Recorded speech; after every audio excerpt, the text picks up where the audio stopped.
Welcome to the number one podcast covering Michigan State basketball. The Final Four is not on the schedule. Join Rod and me, Eric, as we dive deep into the Spartans to get you prepared for every game. Subscribe today for in-depth recruiting updates and fantastic interviews with today's important college basketball personalities like Robbie Hummel. Thanks for having me. I have listened to your guys' podcast numerous times on drives throughout any Midwestern Big Ten city. So I am big fans of your guys' work. Jay Billis. And next time, hey, if anybody in Michigan wants a December tea time, call me. You wimps won't show up, but I'll be there. I'll be there and play in the cold. And Izzo will be in front of the fire with hot chocolate. Coaches Thomas Kelly. Oh, no problem. Glad to be back, man. Glad to be back. Mike Garland. Just can't sit there and trade twos for threes. You can't do it. You're gonna lose. Coming down the stretch, you're gonna lose. And more. You won't find better coverage of Spartan hoops than you will get here. For both the casual and hardcore fan, come along as we take you for a green and white ride.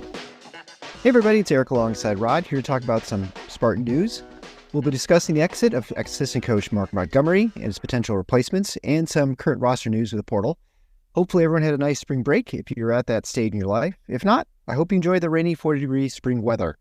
Either way, we appreciate you and all the support you lend the show, either by rating and reviewing the show on your podcast player, visiting our great sponsors, or giving one-time gifts or monthly gifts, all of which can be found on our support page at www.tffinots.com/support.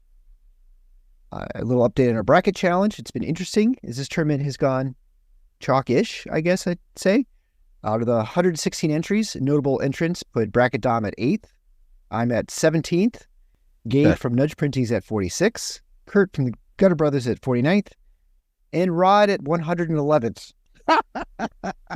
Well, look, here's the thing. In my defense, I didn't have a single one seed getting to the Final Four because I just believed that parity was going to produce a tournament much like we saw last year. And of course we have half the field is a one seed. So because I didn't have a one seed, I picked a fair amount of upsets, some of which I got right, but a lot I didn't. I certainly didn't have NC State making this kind of run.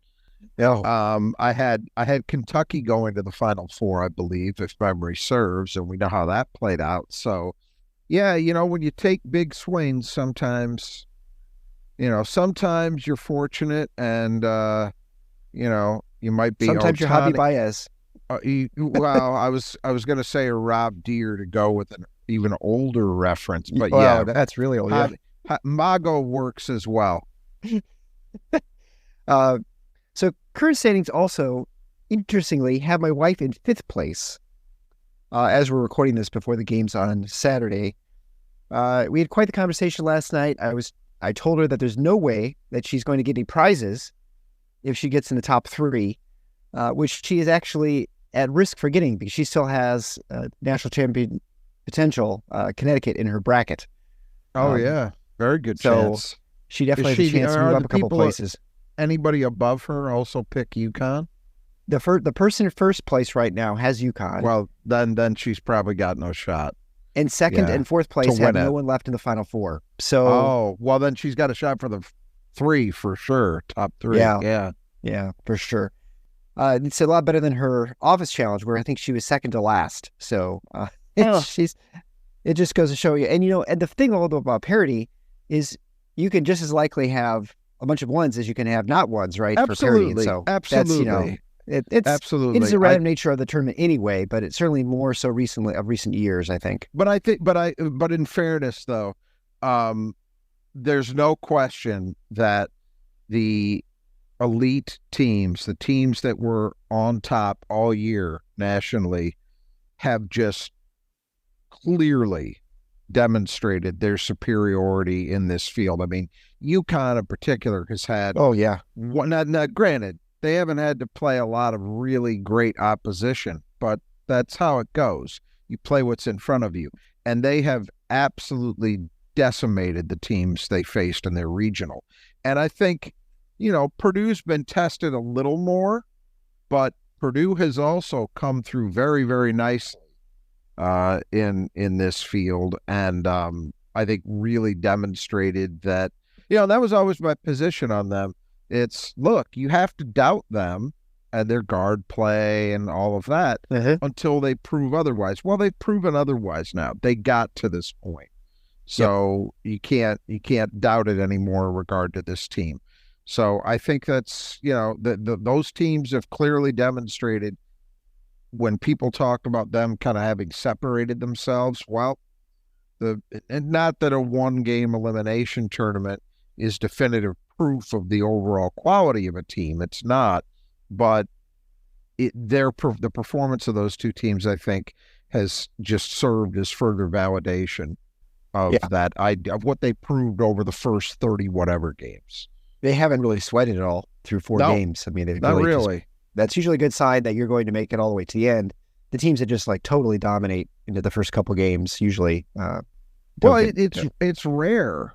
We don't see this very often. I mean, I have to go back and look, but I know for a period of time, for a good long period of time, Michigan State in 1979, I believe, was the only team to win a title, but winning all its games by double digits.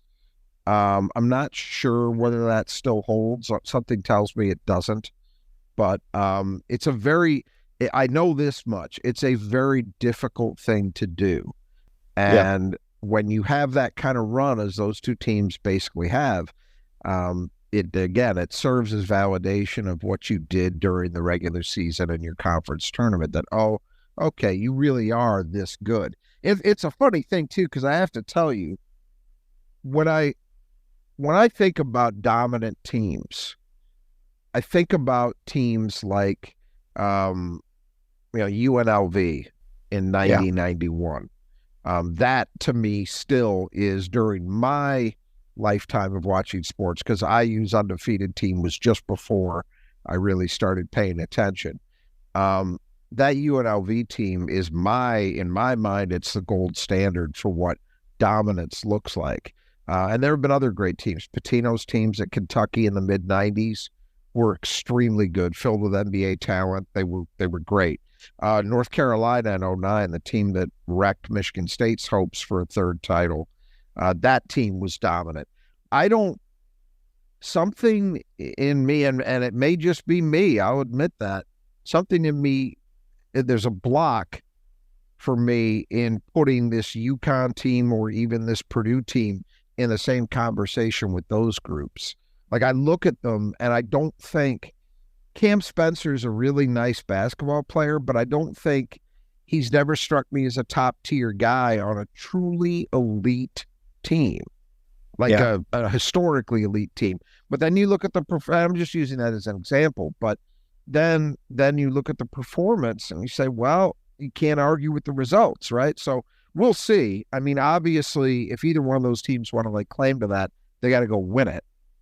And I like the odds of it being one of those two at this point, because I can't imagine NC State beating Purdue, and I can't imagine Alabama beating UConn, but you never know. Yeah, that's why you play the games, I suppose. Yeah, the hard thing, I think, is looking at these two teams, you don't see them loaded with NBA talent. And well, that's a lot of those teams, for sure. A lot of teams you're talking about in the past were like at least 2 or 3 players who were, if not NBA, were borderline. And so that's why it's hard. Point. That's a great point. And that's exactly, I think you've hit on exactly what it is, that I look at the talent, the objective, quote unquote, talent, whatever that's supposed to mean. But one good way of defining it, though, is what you just said. Like, how many guys on that team are going to play in the NBA? When I look at Purdue, there's a possibility that somebody like Miles Colvin could develop into that. But in terms of the guys that are playing a lot, there's one guy, and I'm not sure how long he's going to play in the NBA. I know people are more optimistic on Edey now than they were a year ago, but I don't know that I'm convinced that he's going to be a 10-year pro. UConn, the picture is a little better. Their freshman guard is going to likely go in the lottery, and I could imagine maybe 1 or 2 other guys. But yeah, you're absolutely right. There are not those, every one of those teams that I mentioned had guys that were lottery picks, that not even just pros, like guys who were supposed to be really, really good pros, and usually were.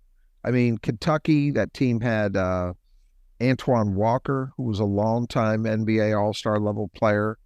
I'm probably missing some guys too, but obviously UNLV had Larry Johnson, and Stacey Augmon, but Larry Johnson especially was a great pro. Greg Anthony was a pro forever. So, yeah. Yeah. Well, I mean, personally, I haven't watched a whole lot of tournament games, partly because I was on vacation. And once Michigan State is knocked out, I tend not to watch a whole lot just because I got other things going on.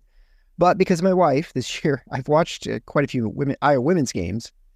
And although I'm fairly certain that if it weren't for Caitlin Clark and being on Iowa, I wouldn't watch it just to watch her. I don't know about you. I don't find the women's game terribly interesting to watch. I think they kind of play like me. They're stuck on the ground. They don't move up they're not in the air very much. And it's all just layups and threes. And I find the game, I don't know. It's just not quite as interesting to me just because it just seems like it's all threes and layups. I suppose it's like when I watch the NBA. It's kind of like that.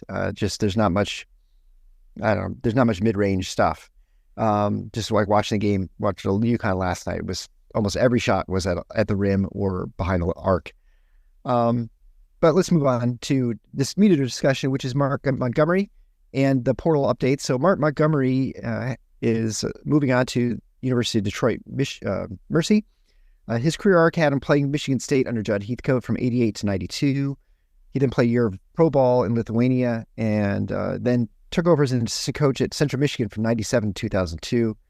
He was an assistant coach at Michigan State after then from 2002 to 2011 when he took over the head coaching position at Northern Illinois in the MAC. Had some success there, but eventually they kind of faded it away. He was fired in 2021. He worked, I think he was at UDM for like, I don't know. 3 weeks. A couple weeks. And then was hired on as assistant coach at Michigan State once they had an opening. I think it's when Dwayne Stevens left, right? I can't remember whether that was there were two moves. There was DJ getting the job at Western, and then Mike Garland retired. And so it was Mark Montgomery and Doug Wojcik. I can't remember which. Yeah, I can't remember which triggered replaced the other. Yeah. Anyway, so he's been on Michigan State staff again from 2021 until now. And so we were never quite sure if he was looking for another head coaching position. Obviously he was, and he took the UDM position, which they had a historically terrible season. And so he's taking over at UDM. And so, best of luck to him, obviously. And so our discussion is not about Mark Montgomery so much. I guess we talked about him a little bit, but more on sort of his successors, what it will look like, I think, for Michigan State. And Tom Izzo is to fill that space, but we can talk about Mark a little bit. Yeah, let's talk about Mark, and let's also talk about the staff in general. So first with him, I mean, congrats to him. That's great that he's getting a second opportunity. It's not going to be an easy one. No. University of Detroit has some great basketball tradition. I mean, it really does. And younger listeners probably aren't aware of that. I mean, you can go back to the 60s. Dave DeBusschere played there, who was a big-time NBA player. Then you go into the 70s, the Dick Vitale, Smokey Gaines era, where they were truly a great program, produced several pros, Terry Tyler, John Long, Terry Durod, Earl Cureton. That's four guys I just named who had long NBA careers that came out of U of D in the 70s. They were a legit program. Then they went through a period in the 80s where it didn't really work for the most part. And then they got rejuvenated by Perry Watson, former Detroit Southwestern head coach, former University of Michigan assistant. I'm not particularly a fan of Perry Watson, but you can't argue with the fact that he won a lot, and it was sustained success for a long time. They had some tournament bids, etc. He left, and it's kind of been back to the 80s, the late 70s, and the end of the tail end of the 70s and the 80s for UD, where they're searching for relevance. They've had a number of different coaches, haven't worked out. Yeah, there was a period where Ray McCallum Sr. was there, who for a brief time had his son, who was an exceptional player, about I guess close to 15 years ago now. but it didn't produce much in the way of sustained winning, obviously. They had former Michigan assistant Bakari Alexander, didn't work out there. There was some off-the-court stuff that didn't go well for him either. And then most recently, Mike Davis, the former Indiana and several other places head coach, who had his son end up with the second best scoring season in men's basketball history, his son Antoine. But it didn't produce much, again, in the way of wins. And this season, as you said, was historically bad with his son even that much gone. It just didn't work. The problem that U of D has right now is, and it's especially an issue at the moment we're talking, is for a lot of the periods of their success in the 60s, 70s, and then again in the 90s under Perry Watson, they didn't really have competition in this part of the state at their level. You know, Central and Eastern and Western, yes, they would dip into Southeast Michigan as well, but U of D kind of had a niche that they occupied. Well, that's no longer true because starting at the end of the 90s, Oakland was elevated to a D1 program. And yeah, they had the great success this year in the NCAA tournament. They won the Horizon regular season and conference tournament.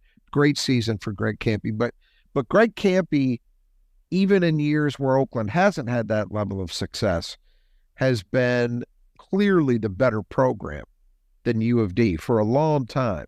And so anybody that's about to be recruited can't remember a time where U of D was better than Oakland or was even really very relevant in college basketball. That's what they're dealing with. So Mark Montgomery is going to have to overcome that issue, the Oakland issue, because they're going to compete for the same players, you know? Right.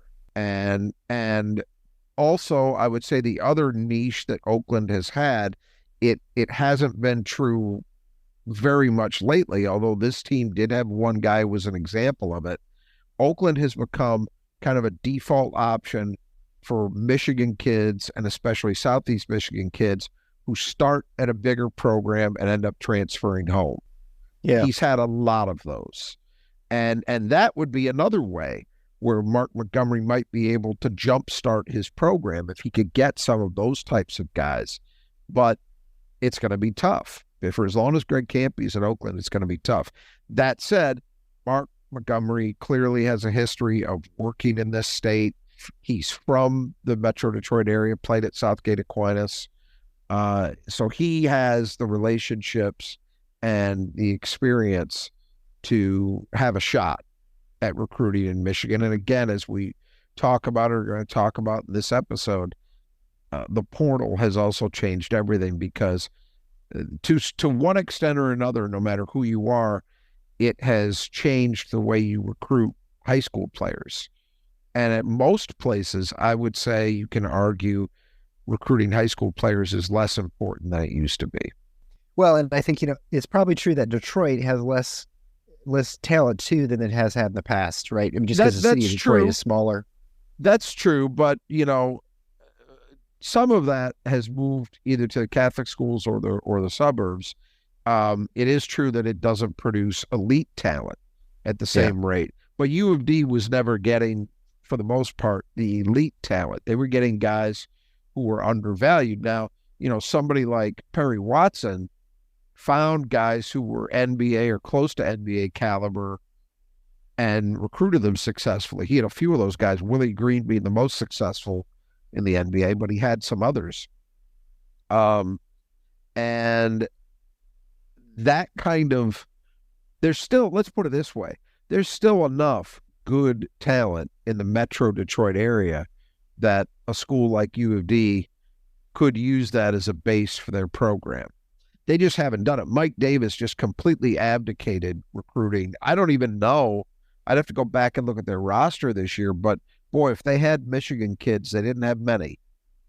And I just think that's hard to do. You look at Greg Kampe's program as a contrast, and he's almost always got a lot of Michigan kids. His team this year had a lot of Michigan kids. So, Yeah. I still think that matters. Well, we'll begin the discussion here then let's replacement, let's not go into that until just a second, because I do want to say there is a distinct possibility that this is not the only staff change. Okay.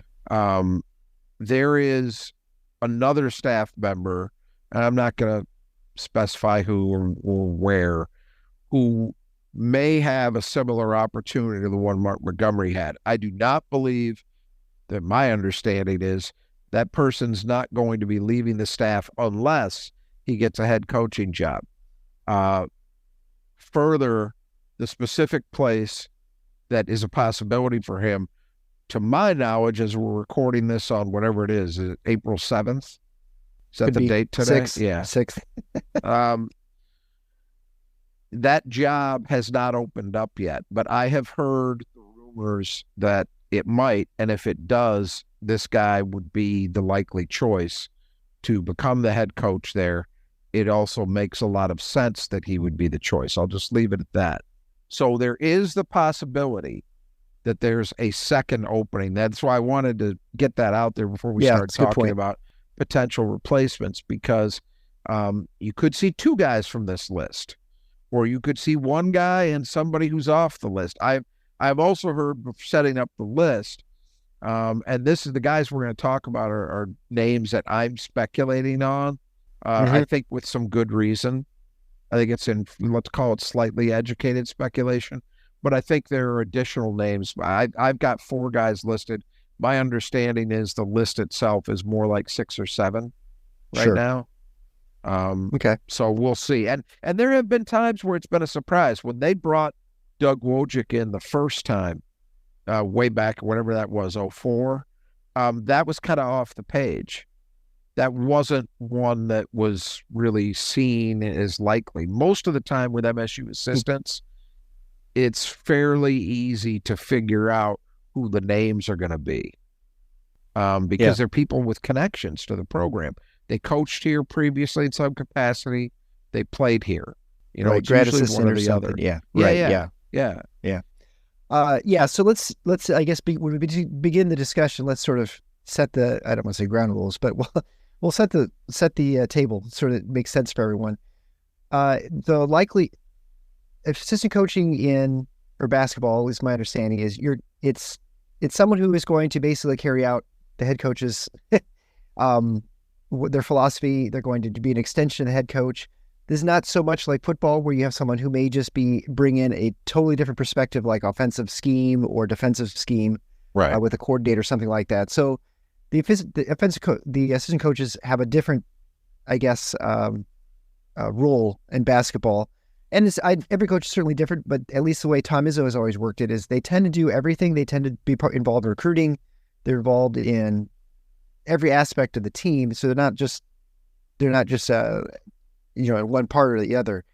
That said, I guess it makes sense then that whoever he's going to have is someone who's going to generally be okay with how he coaches and how he runs things.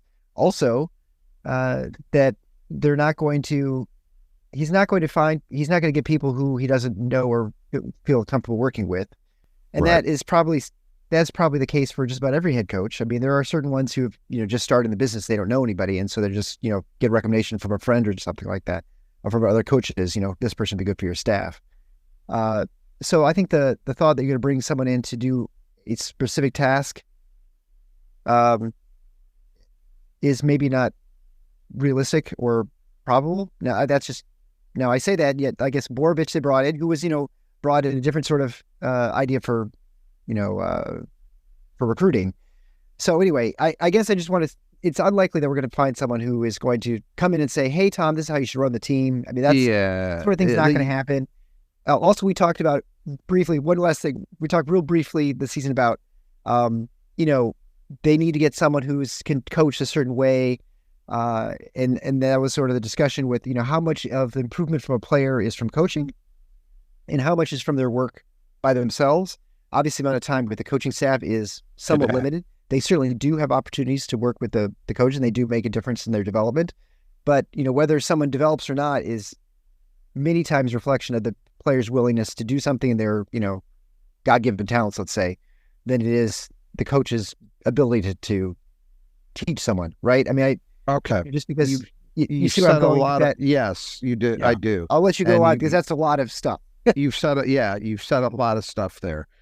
Pretty much all of which I agree with.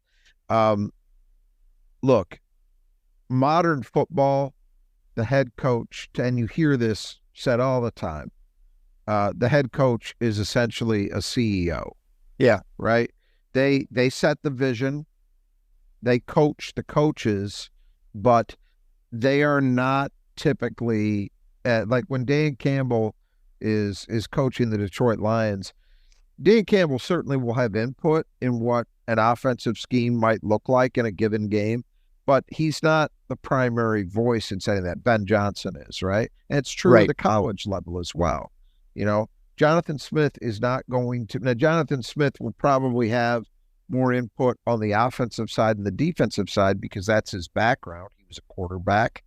I believe he was an offensive coordinator, but his coordinator is going to do the heavy lifting on game days and even before that in terms of developing the game plan for that week.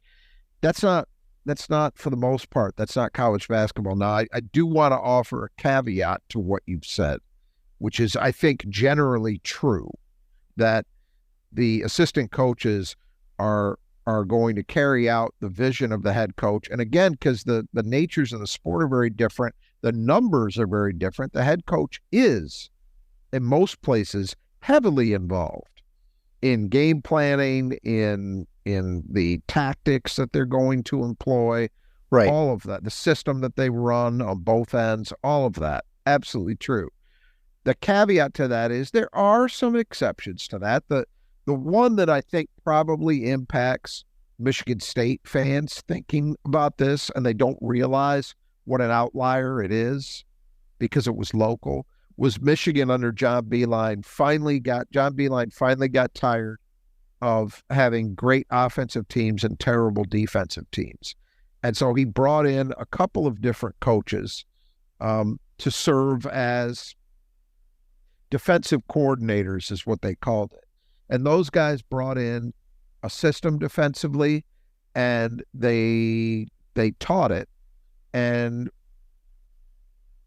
my understanding is Beilein kind of let that happen, and he focused on the offense, and it worked.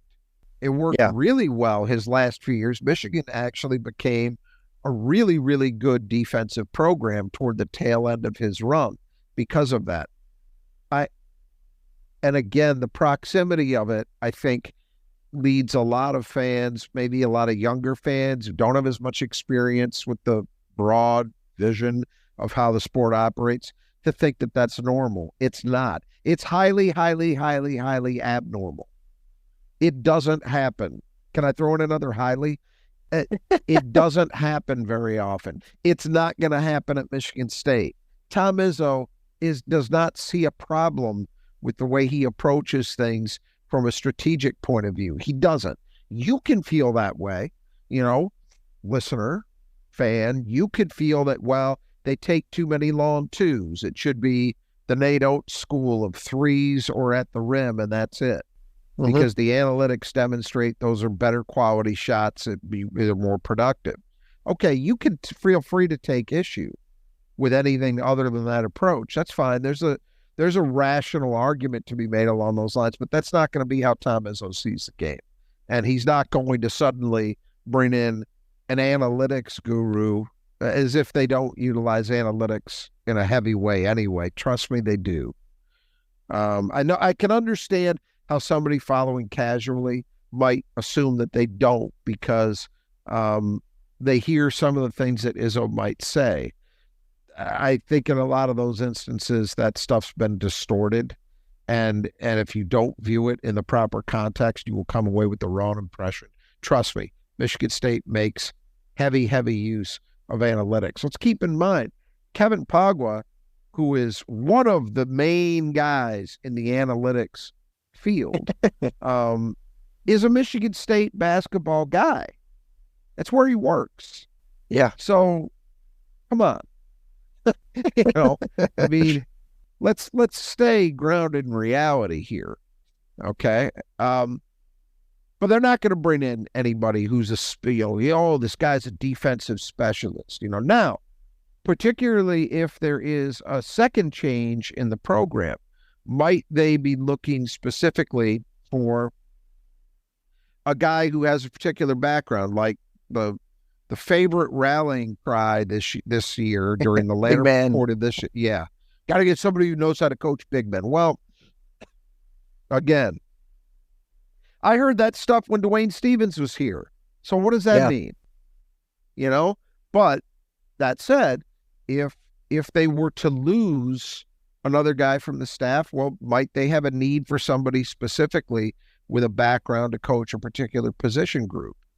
Yeah, that might factor in.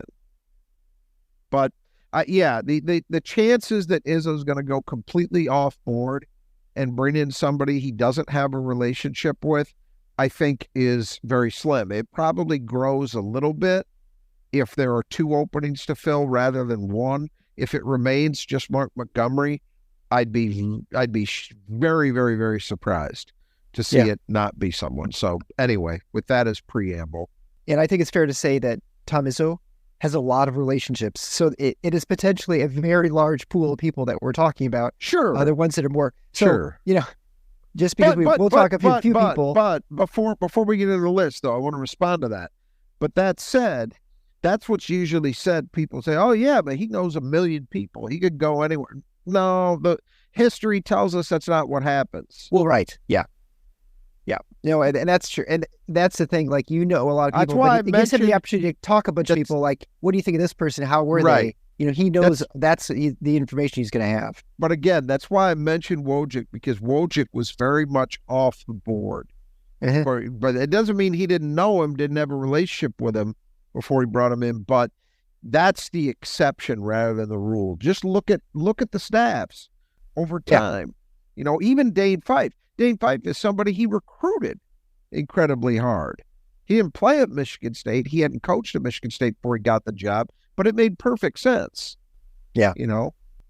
Yeah, absolutely. Yeah. So I guess we'll just assume right now there's one position. If you can imagine, if there's a second that this list, you can use this list or then maybe additionals, but we'll start with just this. The obvious choice, I guess, would be John Borvich, who came on, joined the staff last year as recruiting coordinator, which is a non-coaching position. So he does not travel with the team. You'll see him there on the bench for home games, along with all the other million grad assistants and such. So he was a longtime assistant coach at Northern Illinois with Montgomery. He was then at assistant coach under Chris Collins at Northwestern, joined the staff a couple years ago as director of recruiting operations. So then that'd be sort of the number 4 person if you had like some sort of hierarchy in general. So absolutely, that'd be the logical move for him to move over, but that doesn't necessarily mean that's what will happen.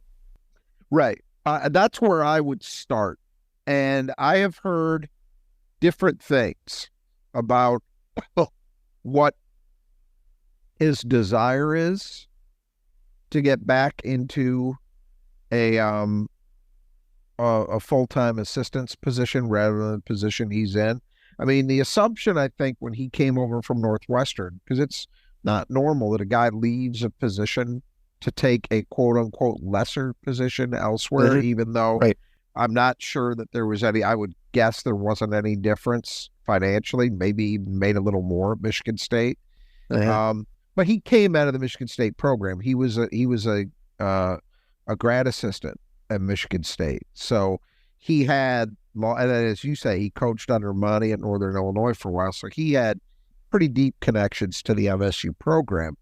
And I think the assumption was, well, he'll come in, do that job, and then, when there's an opportunity, he'll probably come into the staff. That's been my working assumption. But I have heard things that suggest that might not be a lock as much as I originally assumed it would be, that he would want that. Michigan State is a very demanding place to work for these assistants. There's a lot asked of them, and to call it a full-time job is an understatement. So it's possible that you might be a person who looks at that and says, you know what, I don't know that I need that. I have also heard, now I'd be very surprised by this, very surprised, but you can't rule it out, that he might have interest in going. It'll be interesting to see what Mark Montgomery does with his staff. Yeah. I'd be surprised by that. You'd really have to wonder, okay, you left a Big Ten assistant job, took this recruiting coordinator job for a couple of years, and now you're going to be an assistant in the Horizon.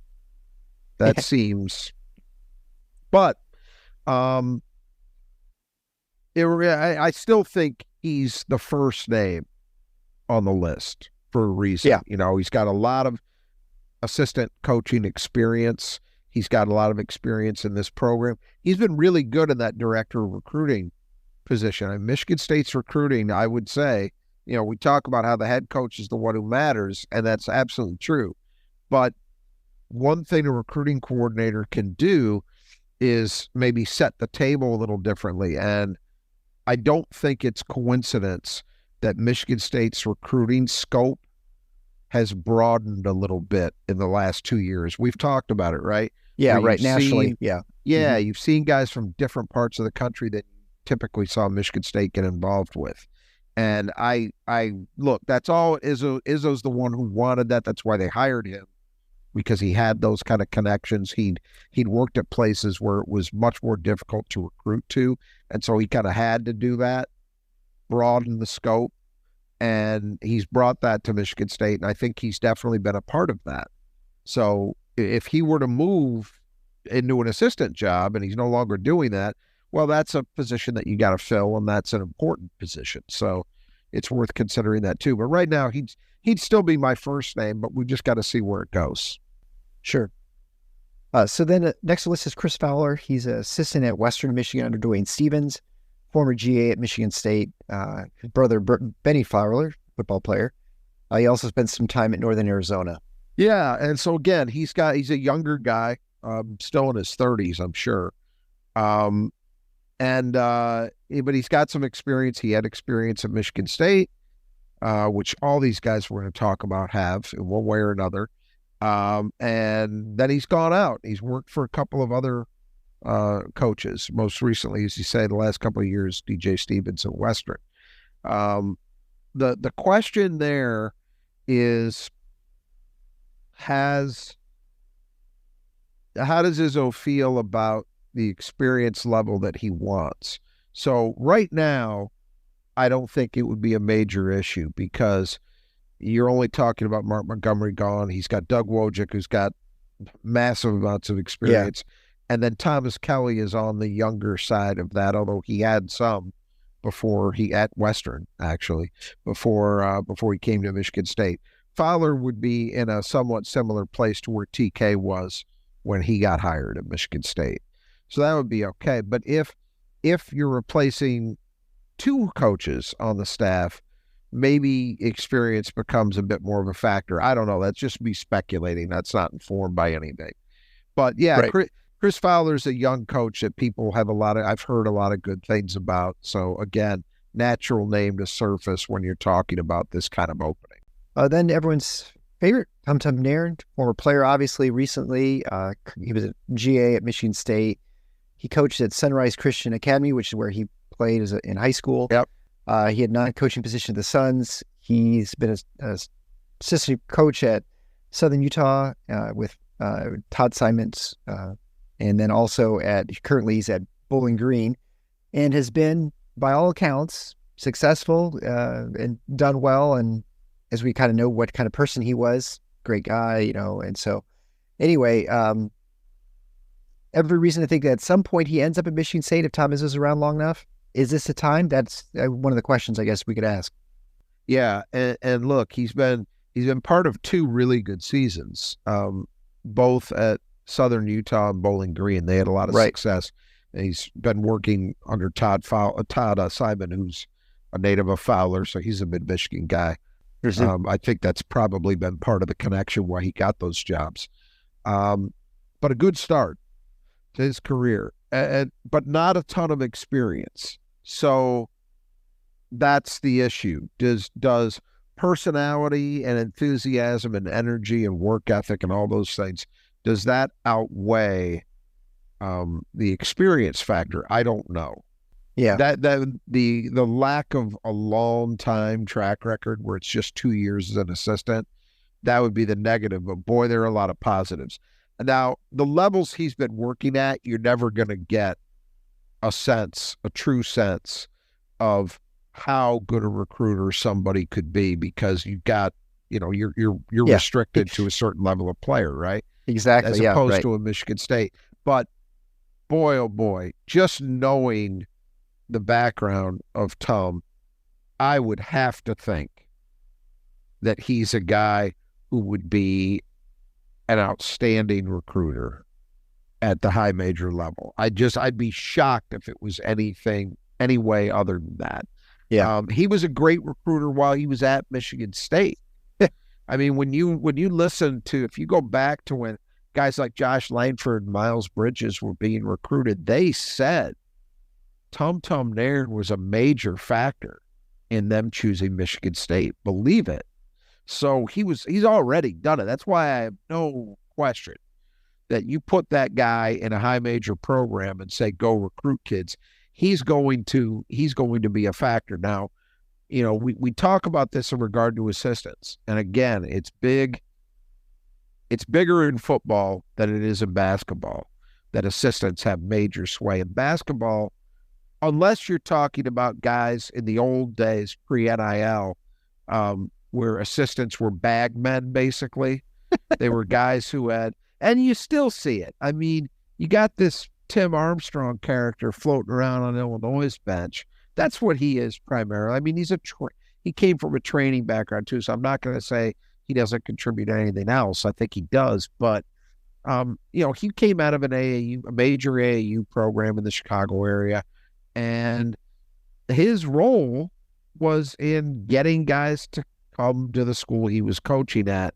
That's not the Tom Izzo approach. That's not the approach that exists in a lot of places. Most college programs, the head coach is the end game guy. That's the guy who's going to make or break your recruiting efforts. Just because you have an assistant who's supposedly a great recruiter, that's probably not going to be the major factor in the end in recruiting decisions. But that said, can an assistant help? Are they good in talent identification? So do they get you in early with guys? Are they at least not hurting the effort? Which is something to be considered, because there are some assistants who I could tell you stories about that I've heard off the record who did not help Michigan State's recruiting efforts. Yeah. With certain guys, and then there are guys who do. Dwayne Stevens always had that reputation as a very good recruiter. I think Tom would be a very, very helpful character in that phase of the game. But again, the experience thing is the issue with him. Has he gotten enough of it that Izzo feels like, all right, it's time to bring him home? Yeah, and as you mentioned too, if Doug Wojcik departed the team and now you've got Thomas Kelly, who's relatively, young and recent coaching experience, do you feel like you could have a few guys who have very little experience? That's my point. Which then brings us to the next candidate list is Sadie Washington. He's been assistant at Michigan for a long time. He served under Beeline and Juwan Howard. He's from Sexton. His father played at Michigan State. He also coached at Oakland and also with Nate Oates at Romulus High School. So he's been around in the state of Michigan for a long time. He's got a lot of coaching experience. And so, he could be that person you bring from sort of outside the family-ish, right? That may have a lot more experience, certainly, than a lot of these other candidates we're talking about. And before people start going crazy saying, well, why would they bring in a guy with Michigan ties? It should be known that Sadie Washington was actually involved at different points in his career in interviews for potentially becoming part of the Michigan State staff. His dad not only played at Michigan State, he's one of the all-time greats, Stan Washington. Look him up. He's a 3-time All-Big Ten player.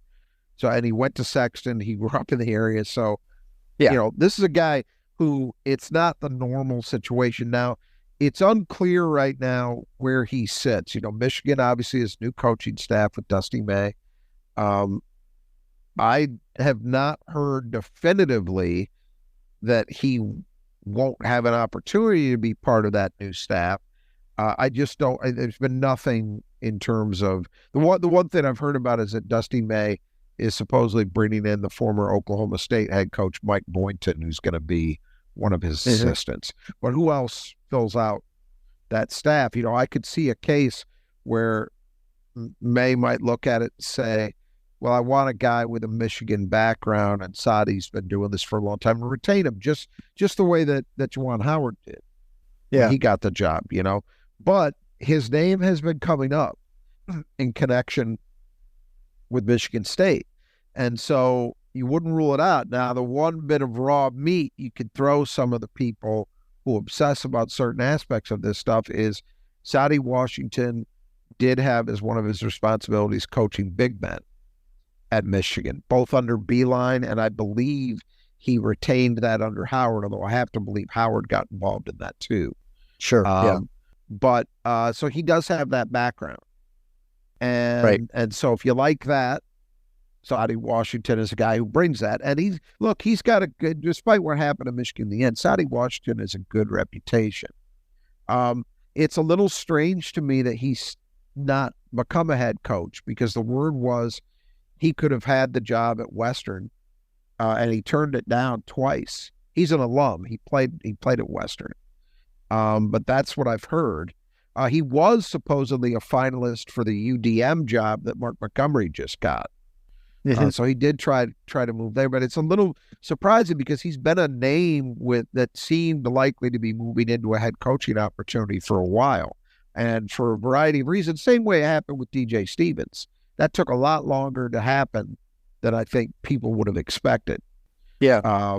So it's not necessarily negative, but he's an interesting name, and I don't think you could rule it out. And I especially don't think you could rule it out if there were to be another change on Michigan State staff, because then you really are talking about, well, do we need somebody with experience? Now, Exactly. Borovich gives you that if he's one of the guys, but if he's not, and they hire a younger guy in one of these spots, and then there's a second spot, well, you really do need to think about that. So.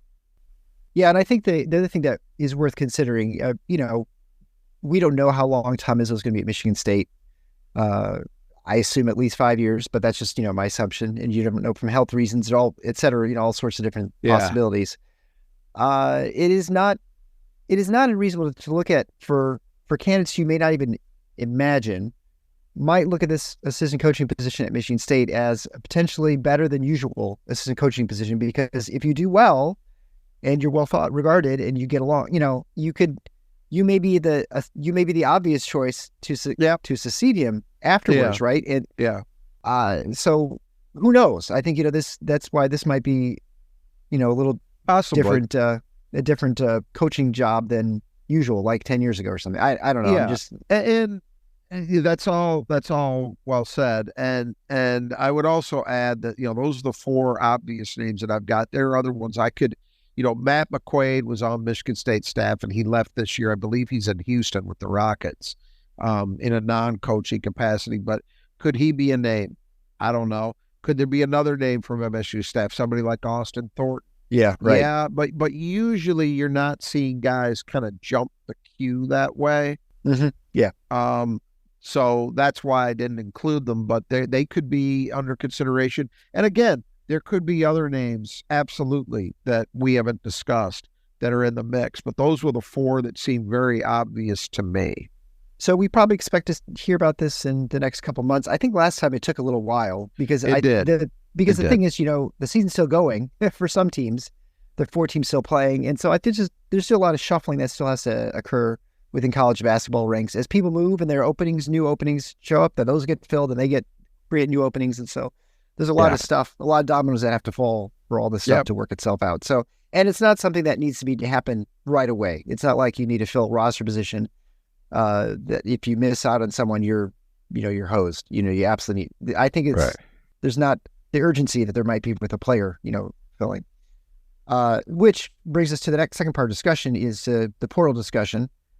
It is not officially, I guess, roster season. It is for most teams, but not every team. There's there are still teams playing, and so not all the positions are open that we know about, and so we'll find out more as time goes on. But we do know a few things from Michigan State. Obviously, Tyson Walker, Malik Hall have no longer have any eligibility. By all accounts, AJ Hogard will not be returning to Michigan State next year. We don't know what his status is as far as what he's going to do yet, as that I'm aware of. But somewhat surprisingly, I think from our original discussion, is Mady Sissoko has entered the portal.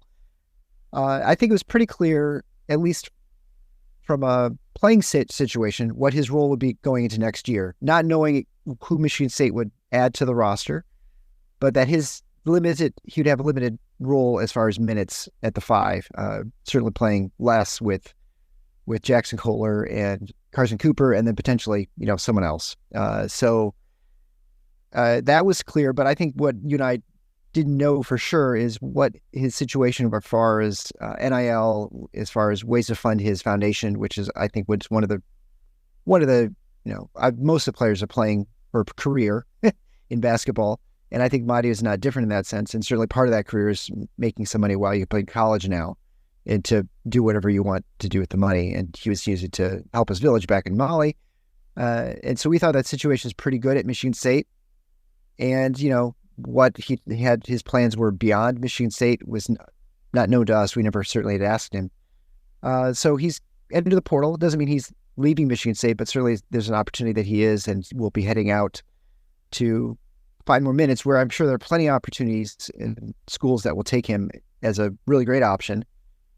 And just, where that is, it's hard to say, and what their NIL opportunities and things like that. So he is opening up a position, as far as we can tell, within Michigan State's roster beyond what we had anticipated. Maybe. Right. Maybe. Right. Yeah. Maybe. Of course, because let's put it this way. The expectation was that at least one of the 3 5s would go. Right. And at the end of the season, based on the way Izzo was talking about it, because for a lot of this year, I had anticipated Mady was probably going to be the guy. But then the way things went at the tail end, and the way Izzo talked about it post UNC, I changed my mind on that, and had a couple conversations with people where it seemed very likely that Mady was going to be back. My understanding is this: MSU was good with him coming back. They wanted him back, and Mady himself wanted to stay. His advisor, guardian, the person in Utah, and I'm forgetting his name. Right, I can't brought him over originally, had a thought that, and this is not meant to be nefarious. I don't think it was. Sometimes we get into this, the guardian or the parent or whoever, took them away, and they're just selfish. No, it's none of that. For best of intentions, though, my understanding is that person sort of drove this decision, with Mady obviously coming along for the ride at the end, and that the decision was made that it was actually best for him to go somewhere else, get an opportunity to play a much bigger role. And I think that's true. If, as you say, if there is a goal to, hey, he wants to go play professionally for a while somewhere in the world, well, you'd rather have more of an opportunity to showcase your game. And his role was not going to be a big one at Michigan State next year, most likely. So it makes some sense. So this is one of those good, on balance, good transfer decisions. Prior to that, my belief was Jackson Kohler was the most likely guy to go. That still might happen. So that's why I'm saying it's yes, it was unexpected to a degree that it was Mady, but that doesn't mean there won't be more. We just don't know yet. Right. But, if we've talked about, we don't have to belabor it, but Jackson Kohler's season was really disjointed. And so whether that plays a factor, I've heard some other rumblings about things here and there. My understanding is I think the kid is happy at Michigan State. but there might be other reasons why there's a decision that, yeah, you should probably go find a different opportunity and see if there are better results. So we don't know what that's going to mean. The assumption has been, I think people are wish casting to some extent, but I do think there's a rational reason to think it, especially now, that Michigan State would try to find somebody in the portal at that position. There has been very little suggestion of MSU activity among big men in the portal thus far. Doesn't mean it hasn't happened. What's very clear is Michigan State is a program that tends to do its portal work quietly. That you're not going to see them and in fact, this has happened with some guys. They have actually contacted the portal. It's only come out several days after that contract was established. Right. So it's not the same as high school recruiting. It's a much murkier picture to try to figure out, well, who's really involved with players. But at least in terms of what's been made public, you have not seen Michigan State getting involved. I maintain that it is very difficult to find, people think, well, when people start citing the names of guys who were recruited as 5 men in the Big Ten last year out of the portal and say, oh, he could have got this guy, could have gotten that guy. You could be successful in another program as a player and still understand that wouldn't have made, you wouldn't be an ideal fit at Michigan State. You wouldn't be a guy that they would be drawn to. Now, again, you could differ with that. You could say, well, Tom Izzo's got to get his head out of his ass, right? If that's what you think. But I'm just telling you, so start from we can look at a couple of guys in the Big Ten who've hit the portal. Dane Danger, who just committed to Memphis. He left Illinois, which is something I think we talked about here that seemed likely because his role was reduced there. Why was his role reduced, despite the fact that he's clearly a very good low post scorer and he can rebound? His role was reduced in Illinois because he couldn't handle playing defensively the way they needed a big to play. Yeah. He forced you into, you had no choice but to use drop coverage. He wasn't even great in that. Brad Underwood decided that wasn't something he could live with. And so Dane Danger's moved on to Kansas State. Dane Danger could easily, at Kansas State, I could see him having a 15-10 type season. Absolutely. Mm-hmm. Yeah. But he would never be a fit for Michigan State. Right. He's the defensive end. Zed Key just hit the portal yesterday, I think it was, from Ohio State. Similar thing. I would be surprised to see Michigan State get involved with him because his issues have been at the defensive end. Mm-hmm. So when you're trying to sort out what guys would they be interested in, I think you have to start there.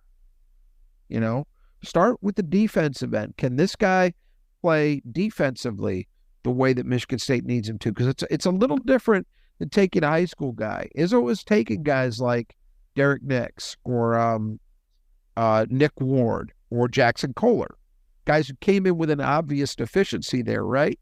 But I think his philosophy with those guys was, well, over time, I can get them where they need to be.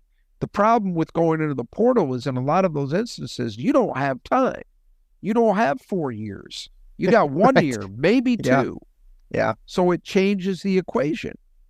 And I think that so it remains to be seen what they do at the 5 spot. If they were to lose Jackson Kohler, or I guess somebody else, I guess Carson Cooper, although I don't expect that, then yeah, you would think, well, they got to go get somebody. There's another thought here, which is, positionally,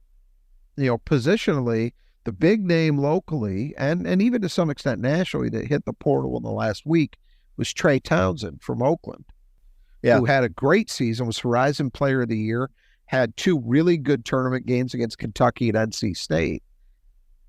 And people are clamoring for Michigan State to add him. Look, I think he's a great player. I think he could, in a vacuum, he's a guy who you could put into Michigan State's thing and it would work.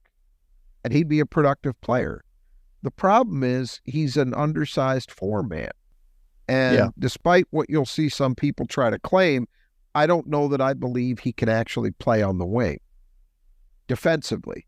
So if you add a guy like that, okay, you've added a four, but the only way he's coming to Michigan State is if he's going to start. What does that mean for Xavier Booker? Are you making him a 5 now? And does that factor in? You know, if they added a Trey Townsend, maybe they don't add a 5. Maybe it's Booker sliding to the 5. Is that something Booker wants to do? Is that something he's actually best suited for?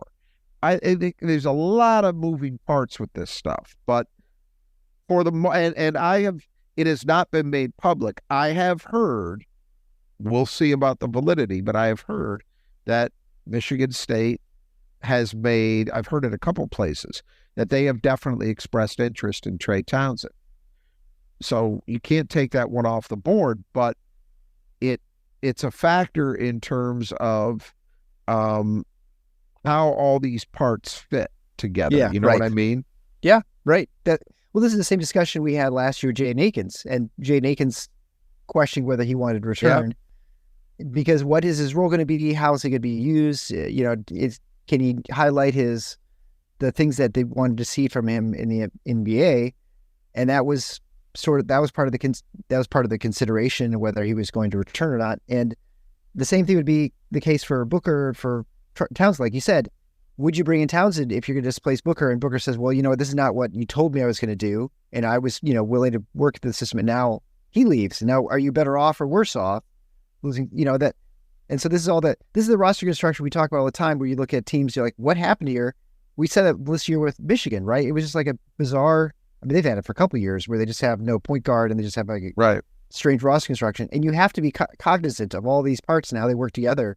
And you have to have frank conversations. And I think probably, which Michigan State is probably pretty good at, is small, impressions. The relationship you have with your players and the sort of the trust that you have with each other, sort of what you're going, what is your role going to be? How's it going to work out next year? I think they have those frank discussions, and they don't, pull the wool over eyes of players. And so at least everyone knows as much as possible sort of what's going on next year, which I think are important. And you can have when you have the sort of relationships that Michigan State has with their players, where you're not remaking the roster every year by, 5 or 6 players. Yeah. And look, it should also be noted that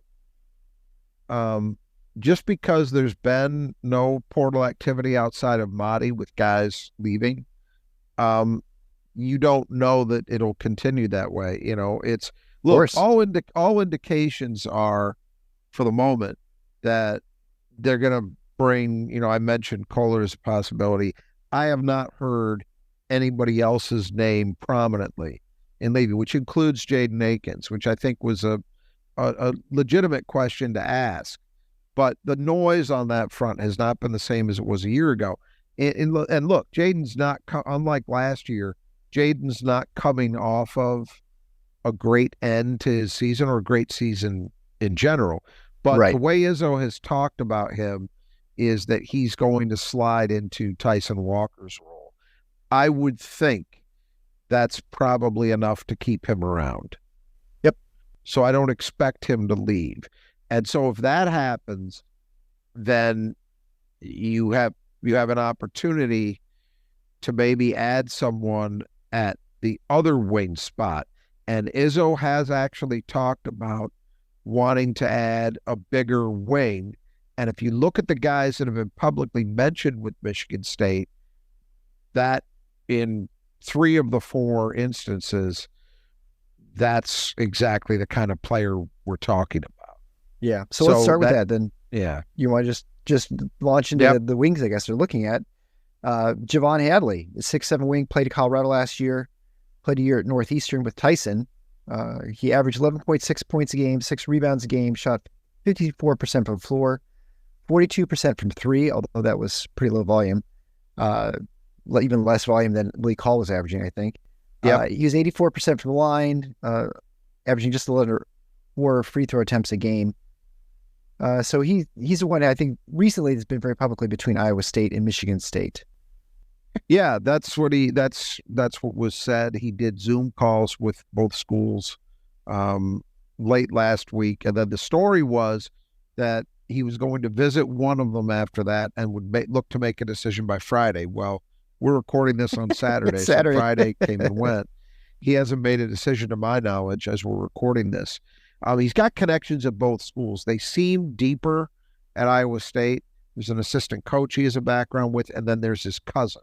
At Michigan State, he played high school basketball with Trey Holloman. And as you said, he played a year with Tyson Walker, who's no longer going to be at Michigan State, but there's still a connection there. Sure. So I don't know. I don't know. To my knowledge, he has not visited Michigan State yet, although, again, with the way they're operating with this stuff, he could have slipped into town and already been here and left, and we wouldn't know. It's just not, when it comes to the portal stuff, it's the reporting is not the same as with high school recruits. So, interesting guy. Physically, look, you're definitely talking about a bigger wing, and I do think, as opposed to some of these other guys we'll talk about defensively, I don't think there's much of a question that he could play in that position at Michigan State. Izzo has talked about wanting to add a bigger wing who can shoot it. The percentage looks very good with Hadley. The volume is low. I would have some questions about how much of an impact you could count on him to make as a shooter. But it could be that MSU has seen it and says, yeah, this guy could actually be productive if we got him up to 3 attempts a game, 4 attempts a game. And that might be part of the plan. But I think most people, the decision was I don't know if we said this, I want to make sure I said this, what the thought process was is he would make a visit, and he did, in fact, supposedly make a visit to Iowa State earlier this week. And so, again, the thought was he's going to make a decision by Friday. That didn't happen. So I don't know if he's still in the mix or not, but he was one of the first prominent names that got mentioned with MSU. Yeah. That's to Michigan State advantage that he actually visited Ames, Iowa. That should definitely help. Yeah, you would think, but, Spoken like a tall guy. All right. So another possible wing is Keyshawn Hall, 6'7", 220 pounds, from George Mason. Started at UNLV. He's originally from Cleveland, so he's a Midwest kid. He's averaged 16.6 points a game, 8.1 rebounds a game, shot 47, 36, and 84, averaging 4.7 free throw attempts a game. 53% of his shots were around the rim. And so he averaged, 4 3 attempts a game, so decent volume for him. Yeah, having watched some video on him, he's an interesting guy. I mean, and I don't know what his situation is because supposedly Arkansas was in heavily, but Arkansas's coach just left. Eric Musselman just took the job at USC, one of our Big Ten rivals. Yeah, SoCal. So does that mean USC is going to get involved? Does whomever the new staff at Arkansas try to stay involved? Don't know. But I would say this. If you look over the history of Tom Izzo's career, so I'm not just talking portal, I'm talking the whole run of taking transfers, because he's had them, despite the reputation. He's actually had several guys who transferred in over the course of his career. Almost exclusively, they are guys from the Midwest. There are 2 exceptions that I can think of. Ben Carter was one, and then Tyson Walker was one. Other than that, you think about it, Bryn Forbes, Lansing, Aaron Harris, Indianapolis, Mike Chappelle, Southfield Lathrop High School. Why am I drawing a blank? Kid who transferred in from Valpo, Brandon Wood. Brandon Wood was an Indiana kid. Yeah. So they tend to be Midwest guys. So when I see that somebody who's mentioned with them in the portal is from the Midwest, it makes sense to me. Hall is a Cleveland guy. So they likely have a background on him from high school and AAU contacts in the state. He's an intriguing player. Pretty decent volume on the threes and decent, mid-30s. success rate, so he could shoot it a little bit. Looks to me, what I've seen, like he's a capable passer. The free throw attempts thing, almost 8 free throw attempts a game. No, was it? No, maybe he was 5. Almost 5. Was he Yeah, 5? almost 5. Almost 5. Next player we're going to talk about is Yeah, 8. right. That's still pretty good, though. That's better than anybody, I believe, averaged at Michigan State this year. It's certainly more than A.J. Hoggard got. So that's it, and it corresponds with this stat I saw supposedly, and again, I'm taking this at face value, but a stat I saw with him is that 53% of his shots from the field were at the rim. So that tells you what his intention is as a player. Yeah, he's capable of shooting the jumper too. It's a weird, funky looking release, but he gets it to go. But he's also living in the lane a lot. He's getting to the rim, and he's a big physical kid to the point that I'm not 100% convinced about whether he could defend on the wing. That would be my question. And you don't see defensive possessions on the highlight reels. So I don't know. But man, offensively, I get it. That's and one other note on him. He has changed his body radically. You know, when his name surfaced, I looked at his sportsreference.com listing, and it had him as 6'7", 250. So I said, wow, that's a big boy for the wing. And then I looked at the clips from him playing at George Mason. I said, that guy maybe weighs 220, 225. Then I went back further down the rabbit hole, found clips of him in high school, his senior year, that, oh, that's what happened. This guy went through a body transformation. So he put in a lot of work. And I get the sense more so this last year than his freshman year at UNLV. But he transformed his body. So that means obviously he's capable of maybe being better defensively than he would have been otherwise. That would be one thing you conclude from it. But the other thing is, it does tell you something about his work ethic. Right. You know, exactly. That he had the ability to do that. That kind of fits. So, you know, it remains to be seen. He's a traveling man. He's played, if you count his last 3 years of high school, he's played at 5 schools in 5 years. That is not the normal Michigan State profile, right? Yeah. I mean, we know that. But hey, you can't, I think he's an intriguing name to me, at least. We'll have to see if Michigan State has made contact, according to the player.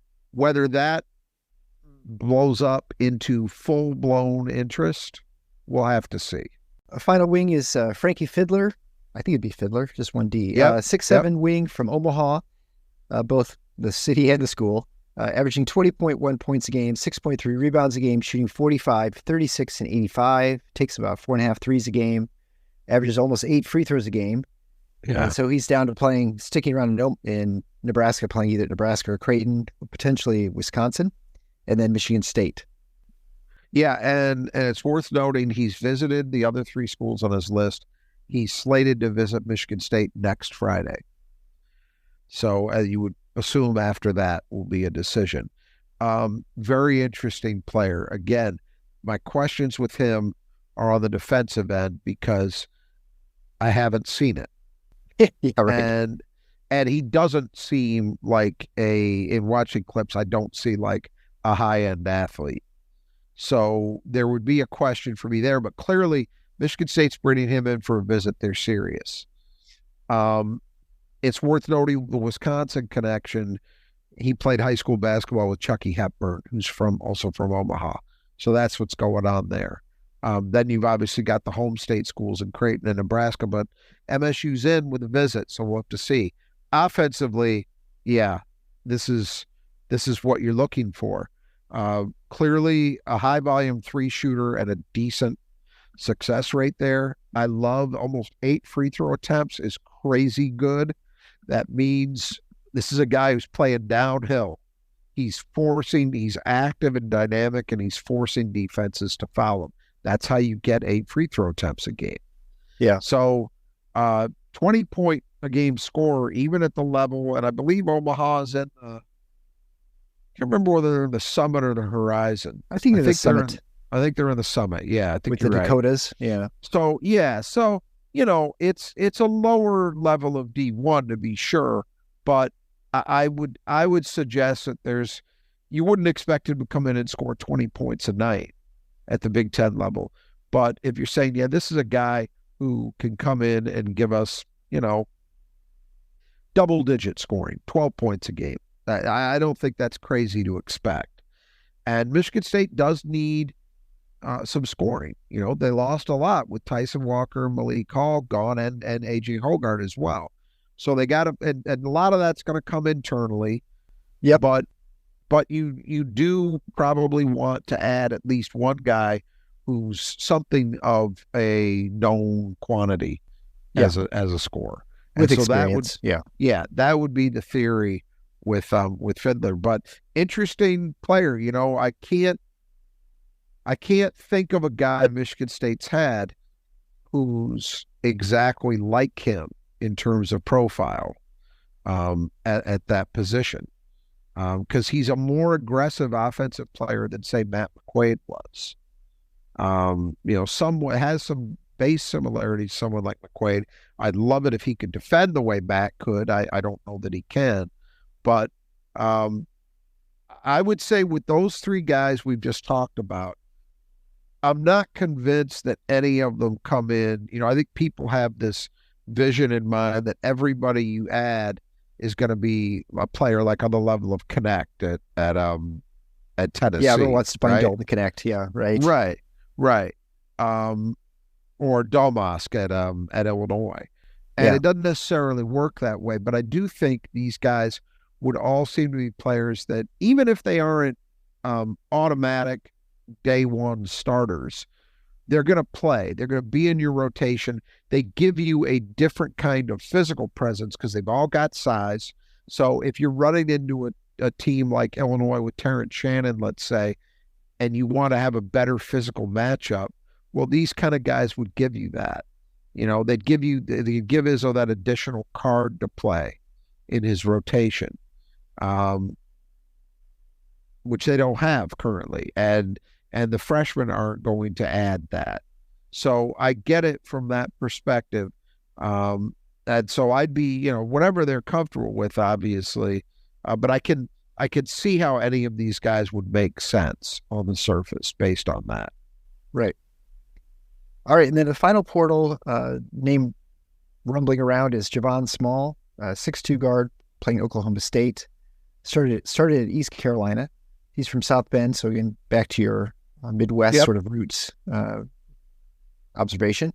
He averaged 15.1 points a game, 4.1 rebounds a game, shot 44, 37, and 87. And I guess the question there is, are they really looking to add a 6'2"? Is he would be, player? Do they need another guard? Well, they don't, except I think that's my read of this. And by the way, his name got mentioned early, so it's been like 2-3 weeks, and you haven't heard anything else. That doesn't mean there isn't anything else going on, right? As we know, but there hasn't been a lot of movement on him from anybody. Obviously, a player who's done it, who's proven to be an effective offensive player at the Big 12 level. So if you're saying, could he translate to Michigan State? Absolutely. Sure. Yeah. I think he is probably more someone that you look at if, say, Jaden Akins were to leave. Right. He's insurance policy. Yes, I would be. And that assumes that, he would come to Michigan State automatically. You never know about that. But right. I think that that's how I would view him. If Jaden Akins is back, I don't see him being a guy that Michigan State adds. Because you're right, he does not fit this mold that Izzo has publicly talked about, which is he would like to add some size on the wing. Yeah, and I would imagine too at this point, well, that's just more speculative. I would just say if you're Jaden Akins, you're looking to think about the portal, you probably would have announced by now in order to maximize your opportunities. But I don't know. You could say that, but AJ Hoggard hasn't. Right, you're right. He hasn't. Yeah, I'm sure. I don't look. the fact that Izzo has been talking publicly about, and he's done it in a few different places over the last few days, about how they're planning on Jaden Akins sliding in Tyson Walker's role, and that's why they're not actively looking for a Tyson Walker replacement in the portal. That tells me that they've got a pretty good indication that Jaden's back. Yeah, exactly. Exactly. But until it's done, it's not done. So that's why you make these kind of moves like we're talking about with Small, just to be ready in case something you don't expect actually happens. It's also worth noting that the period for entry into the portal closes at the end of this month, so it doesn't go on indefinitely. We're going to know by the end of April. They've shortened the period by, I think, 15 days. Or maybe it's 30 days this year. Maybe it was 60. Yeah, I think it's the end of March. I think it's the end of May. But it's 30. It's 30 this year. So that's the expectation, that we're going to know by that. Now, they can take much longer than that, then go the whole summer to make decisions. Yeah, but you just have to enter the portal. Yeah, that's the deadline for entry. So we're going to know on this front within the next several weeks what things look like from that perspective. But, and it's also, look, I'll go back to Trey Townsend again. Does Michigan State believe that he could play the wing? Well, if they did, he would absolutely fit. He's 6'6" and strong, so he would fit that mold. Maybe I could see it offensively, maybe. I just, he comes from a program that was playing zone all year, so I just don't, and that's, in addition to whatever the physical limitations are, people say, well, Malik Hall did it, as is the year before last. But I don't know that I believe that Trey Townsend is quite the same level of athlete that Malik Hall was, but I could be wrong. Michigan State staff might actually believe that's the case. And if they do, well, maybe that's something that fits into this discussion. Or as we said, that could be a front court addition that then changes how they view the five. So we got a long way to go on this stuff. I mean, we just had the NIT wrap up. We're going to have the Final Four wrap up after this weekend. And then I think we'll probably likely see another wave. And also there are coaching changes going on. So there's that too. Indiana State, I mentioned the NIT. They just lost at the NIT final. It was a night or two ago. Their head coach is leaving to take the job at St. Louis. Now that's interesting because normally when a guy from a successful program leaves to go somewhere else, it's frequent that guys will follow him. Yep. Like, for example, at Michigan, I expect they're probably going to land a couple of FAU players. That's a reasonable expectation, right? Yep. Does that happen in Indiana State? Now, it's interesting because Schertz is moving to St. Louis. Well, St. Louis has money, and they support their basketball program. They're serious about it. So they might well be players. I would expect. That's where my analysis would start. Well, are some of these Indiana State guys going to look to go to St. Louis? Maybe. But maybe they have aspirations of going high major rather than mid-major plus, which is how I would characterize St. Louis. I don't know. So there could be guys coming in the portal there. There could be guys, again, Zed Key just announced for Ohio State yesterday. So there's still lots of moving parts here. We don't know yet the entirety of who's going to even be available in the portal to recruit. So that can change the dynamic for Michigan State as we go also. Yeah, for sure. But right now, that's what we know. So are you saying there's a chance that Michigan State lands Robbie Avila? No, not him. But you know what? There are another couple guys on that team. There was that kid, was his name Kent? They had a 6'8" kid that kind of played a hybrid 3-4 that I was very impressed with when they played Michigan State. And that's the kind of guy that if he were available, I could see, well, maybe Michigan State kicks the tires on that one, So my point is, by the way, there are going to be guys, guaranteed, I bet the house, there are going to be guys who leave at least some of these teams in the Final Four. Sure. I don't know how many, but there will be guys. Yeah. Just the nature of the business now. Yeah. Yeah. So we'll be back. We're going to talk about, I'm guessing, I mean, unless there's a move and something happens as far as an addition or a new deletion from the roster, the coaching staff, we'll be back with probably our discussion on the Big Ten, just in the rest of the teams of the Big Ten. We already sort of talked about Michigan State's season. We've always had a discussion about the rest of the Big Ten, and it'd be fun talking about Michigan and how they're totally fell apart. So we'll have that discussion also, and then we'll just kind of keep plugging along with news as far as Michigan State's additions and subtractions throughout the year. And then I think that's pretty much it. Then obviously I mentioned it just as we started the show, but they're great sponsors of the show. Please visit them. You got the support show. I didn't go through the live reads to this show just because I'm kind of out of practicing. You guys, the segments. So it is. I've noticed. I was looking at my front door today, and my front door is one. It's a really nice wooden front door. I always have to stain it every 2 years because it fell apart. It falls apart just because of I always assumed it was sun damage.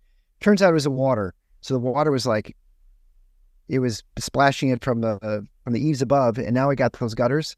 Man, my door is still in pristine condition after a whole winter, and I couldn't be happier to not have to sand it down and stain it and put varnish on. So maybe you have a situation like that at your house. If you do, the Brothers Adjusted Gutters, they're the ones to call. Either the east side or the west side state. You can find the contact information, the support page.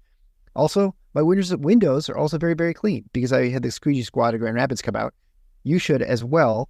Either they can take care of your business, they can take care of your house, maybe your high rise, whatever it is. If you're even if you're the state capital, they take care of those windows as well. They can wash your house too, whatever you need done. You can find them at the support page.